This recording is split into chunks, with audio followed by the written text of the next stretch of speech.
আল্লাহ তাআলা কিয়ামতের দিন সাইয়েদনা নূহ আলাইহিস সালামকে বলবেন, নূহ তুমি কি দাওয়াত পৌঁছিয়েছো তোমার উম্মতের কাছে? নূহ আলাইহিস সালাম বলবেন, হ্যাঁ আমি পৌঁছিয়েছি। এবার নূহের উম্মতকে আল্লাহ জিজ্ঞেস করবেন, হে নূহের উম্মতেরা, তোমাদের নবী নূহ কি দাওয়াত পৌঁছিয়েছে?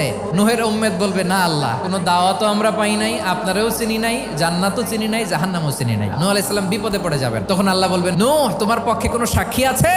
নূহ আলাইহিস সালাম বলবেন, আছে। কে? উম্মতে মুহাম্মাদি। তখন আমরা বলবো, আল্লাহ, আল্লাহর নবী নূহ আলাইহিস সালাম তিনি আপনি যা যা বলেছেন ঠিক তা তার উম্মতের কাছে পৌঁছে দিয়েছে। এবার নূহের উম্মতের সাথে আমাদের ঝগড়া লাগবে। তারা বলবে, তোমরা আসছো আমাদের হাজার হাজার বছর পরে, তোমরা কি করে জানলা? তোমাদের সাক্ষী ধর্তব্য হবে না? আমরা তখন বলবো, আমাদের কোরআনে তোমাদের নবীর নামে আল্লাহ তাআলা একটা সূরা নাজিল করেছেন, সূরাতে নূহ। দিন রাত এক করে তোমাদের কাছে তিনি দাওয়াত পৌঁছেছেন, সব আমরা জানি। আমরা যখন বলবো এই কথা, নূহের উম্মত চুপসে যাবে। তখন আমরা সত্য বলেছি কিনা এটা আল্লাহ তাআলা জানতে চাইবে বিশ্বনবীর কাছে। তখন বিশ্বনবী আমাদের পক্ষে সাক্ষী দিবেন। আওয়াজ করে বলেন আল্লাহু আকবার।